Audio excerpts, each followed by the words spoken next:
How you doing, everybody? I just wanted to make this video today for anybody who is a first-time driver or looking to sign up with Uber and pretty much is in the Orlando area or any area that Uber is accepted or available. I just made a list of things that you would want to have on your first trip and things that you would want to do and know before you make your first trip. So, first thing is you want to buy yourself a phone mount and mount your phone in a location that is pretty much line of sight visible and causes no distraction on the road. You don't want to be sitting there with the phone in your hand and navigating or driving with a phone in your hand. It's just not something that you want to do. You could get into an accident. Things could be serious. Maybe you would want to invest in floor mats because you're going to have a lot of people in your car, more than you would as a normal driver. I mean, you're going to be doing this probably 7 days a week. Average 2 to 3 passengers in your car per trip. So, you do the math on that. It's a lot of people per week in the car. You want to have the right type of protection to keep your interior clean and reduce wear and tear within the interior. So floor mats, preferably the laser cut ones, are good because they pretty much contour to the whole floor and the inside, and it helps a lot reducing dirt buildup and spills. Another thing you may want to go out and purchase is car seats covers, car seat covers, because like I said, again, you're gonna have a lot of people in the car, and it helps to reduce. Spend a little money on the car seats. There's a company out there, I think it's called Caltrend or Caltech. I'm not too sure. I'm not here to promote any company, but get the seat covers that are custom fit to your vehicle so that there's no abrasion between the seat cover and the seat itself, because that also can damage your car. Another thing is the seat covers will help protect, just in case you get a guide dog, guide animal that has to come in the car with a disabled person. You cannot turn it down. You have to allow them in your car with the dog. So only if it's a guide dog. They tend to leave some hair and residue on the seats, which you don't want, because the next person that gets in your car is going to be covered in hair. So, and another thing, carry around like a roller, like a lint roller, so that if in a case you don't have seat covers, you can always clean the seats afterwards. Carry cleaning supplies with you, paper towels, Windex, a bottle of Windex, and some interior cleaner and possibly exterior cleaner. Carry that all with you. Carry bags, very important. If somebody gets sick in your car, you want to always have a bag accessible in the glove compartment near you. Carry stuff like that. Box of tissues for your passengers. They may be sick or get sick. Offer them tissues or a napkin to clean themselves. Air freshener. I use what's that? I forget the name of it, but it's also an antibacterial spray.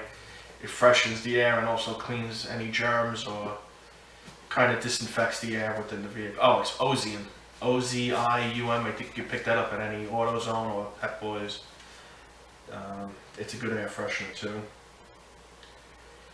Another thing you may want to go out and invest in is some marketing materials such as shirts, just so that your passenger knows that you're with Uber, you're driving with Uber. You want to keep an appearance, a professional appearance at all times. This helps make your passenger feel comfortable, and it just raises the expectations of Uber. It makes your passenger feel comfortable. That's pretty much all it does. And they're getting in a car with a stranger, you're letting strangers in your car, so everybody feels a little bit better. Carry water bottles. What I do is I put a water bottle in each one of my cup holders so that the passenger has access to water or some beverage when they get a little thirsty. Instead of having their own beverages being brought into your car, you have water. God forbid the water spills. It's very easy to clean up. It's not going to create a mess. Car chargers for phones. I get a lot of customers that ask me, do you have a charger for an iPhone? Do you have a charger for an Android? At least have those two chargers available. iPhones, you don't have to go crazy. Maybe just have at least the port where they can plug in, because a lot of them carry the wires on them. They could just plug in to your dash and get a charger for that. Also, I carry around promotional cards that I had made up. I use Vistaprint, and they just printed up my cards with my promo code on it. And that's good because, you give them out to your friends, passengers that are not yet signed up with Uber. The more passengers you get on the platform, the better it is for us drivers. We get more customers available for us. And with those promo cards, you also get a $5 added into your weekly pay every time somebody signs up with your promo code. So that's good too. So the $20 investment that you make on the business cards will help you out in the long run. It probably will help you pay for all the stuff that I'm telling you that you recommending that you should have in the vehicle. What else do we got? And that pretty much covers everything that you should have. Keep your car presentable, keep it clean. It all affects your rating. At the end of every trip, your passenger will be able to rate you, and vice versa, you're going to be able to rate the passenger. The current rating in Orlando is 4.85 is the average rating for drivers across the board. If you have a 5.0 rating, you're an excellent driver. It actually don't mean you're an excellent driver, but it's just the quality of service that you're providing is a little bit higher than other drivers. So you want to keep a high rating, and little things affect that. Get familiar before you go on the road. Get familiar with the partner app. Go through every option that there is in the app. Select every button. Look at everything. Make sure you're familiar with it before you get on the road. I have a lot of people, especially with the acceptance and the starting of the trip and ending of the trip. Make sure you watch the Uber video that Uber puts out before you drive. Watch it a couple of times, because you need to be familiar with that whole process, because that's very important. I'll run you through it real quick. When you get a ride request, a circle pops up on the screen. You click on that circle, and then you have the option to hit navigate. Now, the navigate button, what that'll do is that'll open up your secondary app, which will be your navigation app. Now, you have the option to select which navigation app that you're going to use. I use Google Maps, but I also use Waze at times. Google Maps is good, but Waze is a little bit better in the area of showing you the traffic, routing you around incidences, and around road closures and stuff like that. It does use a little bit more data on your data plan because it's constantly updating, but Waze is definitely a little bit more up to date than Google Maps. Google Maps does open a little bit faster, and it does start a little bit faster, whereas Waze tends to lag a little bit. It takes a little bit of time after you hit navigate for the app, for the Waze app to open up to get your route, and then you got to press start. It's a little bit more steps than Google Maps is, but I think Waze is a little bit better than Google Maps, but it's your preference, whatever you decide to use. And that's also in your, when you first log into the app, it's going to ask you what navigation app you want to use, and you can change that later on just by going into the account settings. what happens a lot, and it happened to me in the beginning, is that I would, my first couple of rides I did this, and after you do it 1 or 2 times, but I'm going to tell you now how not to do it so that you don't do it. But you get a ride request, you press the circle, the next screen that pops up, it says either you're supposed to hit the navigate button on the top. A lot of people don't, and a lot of people slide the bar over where it says start trip, and now they already started a trip, but the passenger's not in the car yet, and that's when the app starts charging as soon as you click slide over start trip. And what happens is you start the trip, and then the screen pops up to show that to bring you to the person's destination. Now they're not even in the car yet, but it's already bringing you to a destination. And what happens is you drive thinking that you're going to pick the person up, but you're actually going to where the person wanted to go. And you call them up and you're like, yeah, I'm here, I'm ready to pick you up. Oh, and there's an option where you can either contact the person. I think it's up in the top left-hand corner of the screen. You'll see an option that drops down where you can hit contact or cancel a ride. You go into that, you contact the person. You can contact them via text message, or you can actually call them. So you call the person, and you're like, I'm outside, and he's like, no, you're at where, the person tells you, you're at where I wanted to go. I'm over here. Well, that all happened because you started the trip too early. They weren't even in the car yet. So after you accept the ride, you want to hit the navigate button. The navigate button will open up your secondary app and take you to where the person's location is. After the person gets in the car, then you want to slide that start trip button over, and then the next thing that'll happen is it'll go to another screen, navigate again, and then you'll be able to head towards where the person wants to go. Okay, so and then after they get out, you slide the thing will automatically go back to another screen. This is all automatic. You're not gonna have to do nothing in between rides. It'll go back to the other screen. You slide over finish end trip. After you end the trip, you'll be prompted to rate the passenger, and vice versa. The passenger will be able to rate you. You want to remember to rate accordingly. If you give the passenger a low rating, there are chances that you won't be matched up with that passenger again. So rate accordingly, and they'll rate you. Believe me, they'll rate you accordingly. So make sure, like I said, you have a clean car. You have everything that I said you needed to have, which your water bottles, chargers, and your courteous. Get out of the car. Open the doors for the passengers. They love that. You open it up. To me, that's usually an automatic 5 stars. So when it's safe, get out of the car, open the door for the passengers, let them in. When they get in the car, hi, how you doing? How's everything? How's your night going? How's your morning going? And sometimes the passengers, they don't want to be bothered, and they'll just throw on their headphones, or they'll just sit quietly. But if you could start small talk, start it. And if they don't respond, then they probably don't want to be bothered, or they're too tired to talk. So keep that in mind. I mean, you'll get the impression off of people of how they want their trip to go. But remember, the main thing is make them feel comfortable, and you want them to use Uber again and again.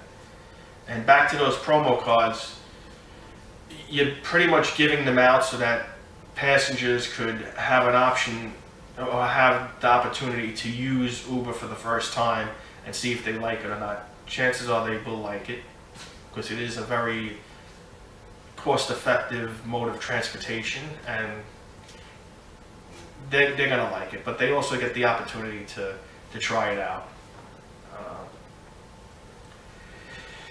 What else do we have here? If something was to go wrong in your vehicle during your trip, always stay calm. Don't make a scene. Don't make the passenger feel uncomfortable. You'll have the opportunity when they get out of the car to make a report any damages, anything that you felt was not right. Do that after the passenger exits. Obnoxious passengers, passengers that had a little bit too much drink, too much to drink tend to get a little bit more rambunctious when you confront them with an issue in the vehicle. So, you know, you want to maintain a level head and just deal with any issues when the passenger departs your vehicle. In the app, you're probably all asking about, you know, wondering about insurance and how does that all work. In your app, there's going to be in the account settings, you're going to see a thing that says Waybill. You're going to want to click on that and then scroll all the way down to the bottom, and it'll have a little thing in blue that says show ID cards, show certificate of insurance. You click on that and it'll bring you to a PDF file of your certificate of insurance. What I did was I printed that out. I went to my Office Depot and just had them laminate my certificate of insurance. There's actually 2 pieces of paper. You make them laminate it. Your insurance that you get through Uber has nothing to do with your personal insurance. You want to always keep your personal insurance and your Uber insurance separated. Your Uber insurance will only be effective when you click that circle that pops up to accept the ride. When you click on that circle, your Uber insurance kicks in. You are covered going to pick up the passenger all the way to the point when you drop the passenger off. Other than that, your personal insurance, if you're not accepting a ride and you're just driving around, your personal insurance is in effect. So you need to carry 2 insurance, and I personally, you should always have full personal insurance, full coverage on your personal insurance. Your Uber insurance will not cover your main, it will not be your main insurance. You need to have personal insurance. It's very important. Also, this has nothing to do with Uber, but I found this out that you should stack. In Florida, you have an option to stack your insurance. A lot of people say, well, you know, that's good if I have 2 vehicles, I'll stack my insurance, but you should stack your insurance even if you have 1 vehicle. This is for your personal. This is not for Uber. This has nothing to do with Uber. But you should always stack your insurance even if you have 1 vehicle. Because what that does for you is that if you stack your insurance when you only have 1 vehicle, God forbid you were outside of your vehicle, pedestrian, or you were on a bicycle, and you got hit by another vehicle that was not insured or underinsured, you would still be covered because you had your insurance stacked. If you rented a car and you got into an accident with somebody that was underinsured or not insured, you would still be protected by your personal insurance. A lot of people don't know that. So you should always stack your insurance. It only costs about maybe $2 or $3 more if you have 1 car, depending on your insurance provider. But always stack this is for your personal insurance only. Always stack it, even for 1 vehicle, and always carry the highest possible insurance that you can afford. Very important.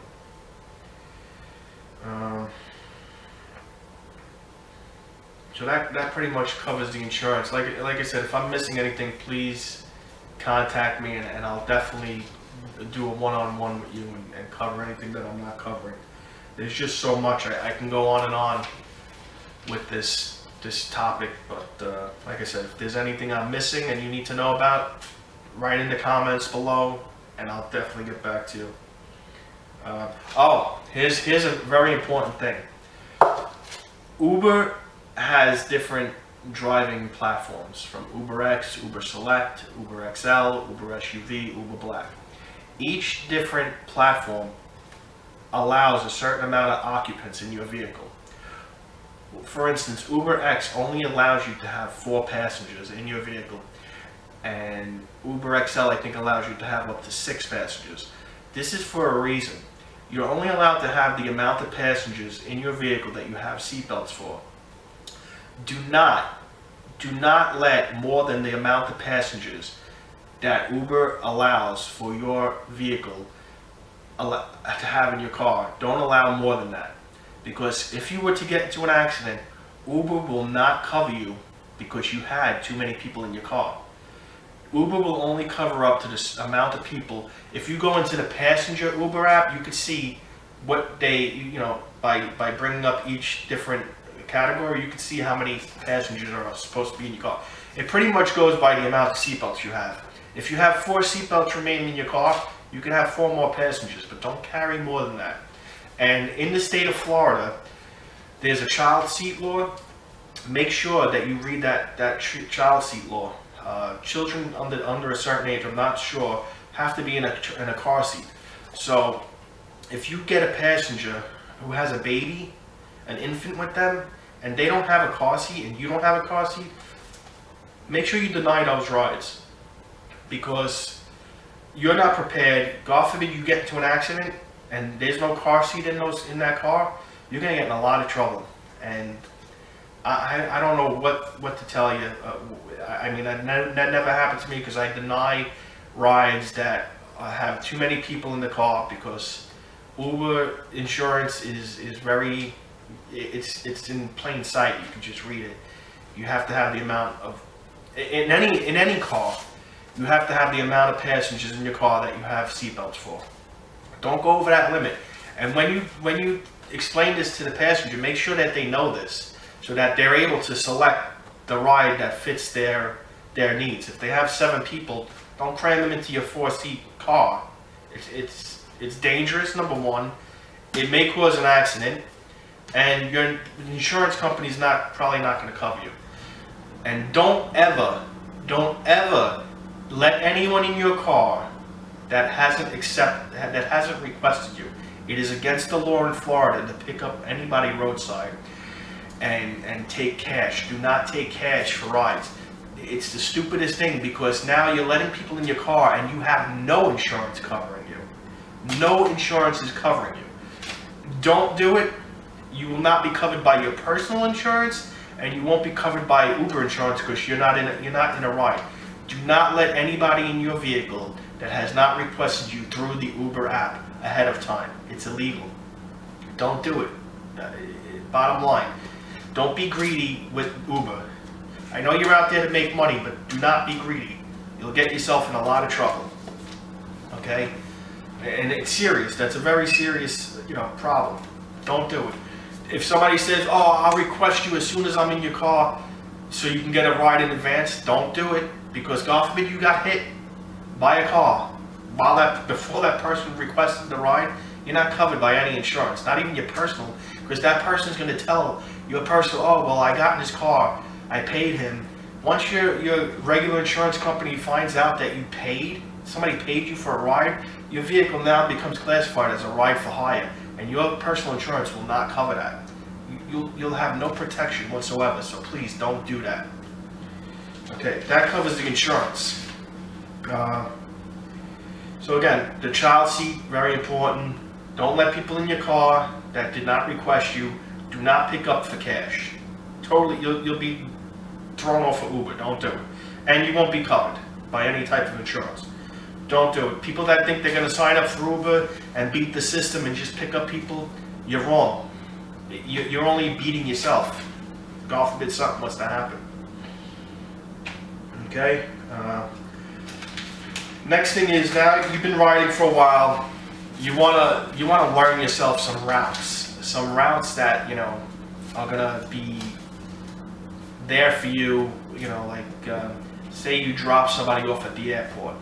Okay, so you can't pick up at the airport unless you're Uber Black, because you need. Don't pick up at the airport. Don't, unless you're Uber Black, because you will get fined like you wouldn't believe.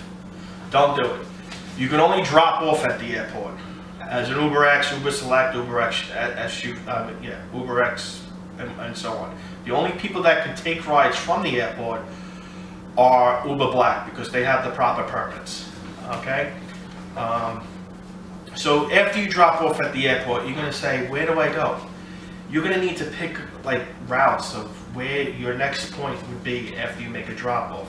Now, for me, I'm going to give you a little this is for the Orlando area, remember that. After I drop off at the airport, where do I go? Well, I jump back on 417, take that south, I take that back towards Disney, and I turn the app on. I keep the app on as I'm exiting the airport. The first neighborhood I'm going to run through is Hunter's Run. So I keep the app on. If I get a ride request while I'm on the highway, I jump off the highway right away because I know that request is going to be on the road. So the next exit, I jump right off. I don't recommend keeping the app on when you're on a highway because it's going to be difficult. Unless you're a veteran driver and you know how to exit quickly and enter quickly, because sometimes on a toll road, you might have to get off the highway and then get back on and pay another toll. So unless you know what you're doing, keep the ride on or take the streets after you exit the airport. But what I do, I jump on the 417. This is my route. If I get an airport call, get off 417, get off. I try to get to exit 6. I get off at exit 6 because I know there's 3 or 4 hotels there, and I know that because I do that a lot. That's my route. So I get off at exit 6. It's the Disney World exit. There's 1, 2, 3, 4 hotels right there. I park. There's a 7-Eleven. I park in that parking lot, and I wait there. I'll wait there for about 15 minutes. If I don't get a ride within that 15 minutes, I know where my next spot that I'm going to go is going to be. It's going to be going into Disney. So I'll go into Disney. Now Disney, I know I'm going to get a ride in Disney. It may be a short ride, but it's going to be a ride. Sometimes it'll take me over to Universal. So now, let's say I get a ride in Disney and I go into Universal. Now I have to figure out where am I going to go after I drop off there. So the next spot is going to be, I know it in my head where I'm going to be. I'm going to go up to the convention center. So I know where I'm going to go after I drop off. And I know where I'm going to go if I wind up in a neighborhood where I really don't want to be. I know where to go. I know if that's too far from my house, or if I don't want to be in that area, I know where I should go. Okay, so that's not going to happen your first couple of trips, but that's going to happen after a while of driving. You'll learn locations, you'll learn spots that you want to go, and you have to have a certain agenda in your driving, because you don't want to just be driving around aimlessly, because you're going to waste gas, you're going to waste mileage, you're going to waste money. So you have to figure this all out. Where am I going to go after I make this drop? Or if I happen to wind up here, where do I end up? Keep that in mind. That's all stuff that you need to know. Trying to see. I think that's it. I think I got everything. I'm just trying to think of anything that you should know. There's some apps that I use that track my mileage. One of them is called Mile IQ, and this app will track my mileage that I'm driving for Uber, because Uber will only track the miles that you're in when you're in a ride, but they don't track the miles that you're driving around just to find a ride. So what I'll do is I downloaded this app. It cost me like $60 for the year, but I'll give you a promo code for that too, which will take 20% off the subscription for that. It's a good app to have. Keep all your receipts when you get car washes, when you get gas, when you get oil changes, when you do maintenance on your car. Keep all those receipts, because this basically is a business, and you're going to get a 1099 at the end of the year, and you're going to need to have all this information for tax purposes. You need to keep all your receipts. Anything you buy for Uber, you need to keep a receipt for. A lot of people don't do this, and then when tax time comes, they have to pay astronomical taxes because they have no write-offs. You need to keep all of this information. You need to keep everything. So keep that in mind. This is a business. You want to keep your car clean. You want to present yourself well. You want to speak very good English, or at least understand English, because you need to understand what your passengers are trying to explain to you. If you know more than one language, that's great. That'll also benefit you. But you need to be able to communicate clearly with your passenger. That's pretty much it. If you need help with anything, any questions or anything that I didn't go over, please contact me. Somehow contact me. I'll give you my phone number. Make contact with me. We'll talk, and I'll help you with anything you need. I'm not here to just have you sign up or whatever, but I'm here to help you. I want to help everybody who signs up with this thing. If you do sign up, if you do decide to sign up, or if you haven't signed up yet, I have a promo code that I'd like to give you at this point. And this promo code will give you a bonus after you make 20 rides with Uber. You'll get a monetary bonus, which will be automatically put into your account. And I'd also like to extend another offer to you that nobody else does this, but I'm gonna extend this to you for a limited time, or as long as I could do it. But if you sign up with my promo code, I'm gonna send you, after we make contact and you give me all your information, I'm gonna send you a light that goes in your windshield that shows that you're with the rideshare company, and will notify to your passengers that you're with the company, and it'll light up. It's pretty much a light with the logo, and this will help your passengers find you a little bit easier. I'll send this to you free if you sign up with my promo code, and then and I also offer you one-on-one help if you ever need it. Contact me. I'll meet you somewhere. I'll walk you through step by step. I'll even help you sign up if you need that too. I'm here for any driver that needs anything. Okay, whether it be in the Orlando area or anywhere, we can chat. We can contact each other. I'm here to help. So I got that promo code for you. I have the promo code for the MileIQ app, which will give you 20% off of that. You should have that app because it helps differentiate your personal rides from your business rides. Very good app to have, and with the 20% off, it'll help. Anything that'll help. Yeah, so that's pretty much it. Like I said, if you need anything, contact me, and I'll be more than glad to help. Thank you for watching this. I know it was a lengthy video, but I thought that everybody that's looking to drive for Uber or already starting to drive for Uber needs this information. It comes from a driver experience, and it's a little bit more in detail, and you should have it. All right, so thank you. Like I said, if you need anything, contact me. I'm here for you. Good luck with your driving.